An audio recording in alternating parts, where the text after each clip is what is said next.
చాలామంది స్టూడెంట్స్‌ని అండ్ పేరెంట్స్‌ని ప్రాపర్ వేలో పర్సనలైజ్డ్ గైడెన్స్ ఇస్తున్నప్పుడు, సో మీ పిల్లలు స్ట్రెంగ్త్స్ ఇవి, వీక్‌నెసెస్ ఇవి, వాళ్ళకి ఇందులో ఇంట్రెస్ట్ ఉంది. సో ఈ కెరీర్ సూటబుల్ అవుతదని చెప్పినప్పుడు, చాలామంది parents and students sir A branch చేస్తే బెటరు? అండ్ ఏ కాలేజ్ చేస్తే బెటరు? సో అవి కూడా మీరే సజెస్ట్ చేయండి అని చెప్తూ ఉన్నారు. 10th అండ్ ఇంటర్ వరకు తీసుకునే డెసిషన్స్ మన పిల్లల లైఫ్‌ని ఇంపాక్ట్ చేయొచ్చు, చేయకపోవచ్చు. కానీ ఇంటర్ తర్వాత తీసుకునే డెసిషన్ ఏదైతే ఉందో అది చాలామంది 3 ఇయర్స్ డిగ్రీకి, 4 ఇయర్స్ బీటెక్‌కి తీసుకుంటున్నాం అనుకుంటారు. కానీ నెక్స్ట్ 30, 40 ఇయర్స్ మీ పిల్లల కెరియర్ డిసైడ్ చేస్తుంది ఇంటర్ తర్వాత తీసుకునే డెసిషన్ అనేది.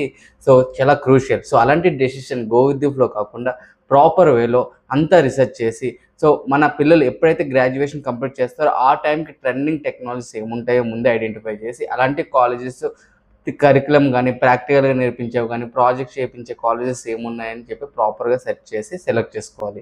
అందుకు పేరెంట్స్ మమ్మల్ని అడుగుతున్నందుకు ఇండియా మొత్తంలో సౌత్ అండ్ నార్త్‌లో కలిపి ఓన్లీ మేము 7 కాలేజెస్ మాత్రమే పిక్ చేసాం. ఆ 7 కాలేజెస్‌లో మాక్సిమం సో మీకు డే 1 నుంచి practical learning, advanced curriculum, so industry relevant curriculum, so projects, hands on projects చేసి ఎక్స్‌పీరియన్స్‌తో మిమ్మల్ని హైపెడ్ జాబ్స్‌లో ప్లేస్ అవ్వడానికి కావాల్సిన ప్రతి స్టెప్పు ఈ కాలేజెస్‌లో ఉన్నాయన్నమాట. సో ఈ కాలేజెస్ లిస్ట్ కావాలి అన్నా, అండ్ మీకు ఫర్దర్‌గా ఎలాంటి గైడెన్స్ అండ్ ఇన్ఫర్మేషన్ కావాలన్నా, అడ్మిషన్ సపోర్ట్ కావాలన్నా సరే ఇక్కడ కనిపిస్తున్న నంబర్స్ కాంటాక్ట్ అవ్వండి. సో మా టీమ్ మిమ్మల్ని ప్రాపర్ వేలో గైడ్ చేస్తుంది.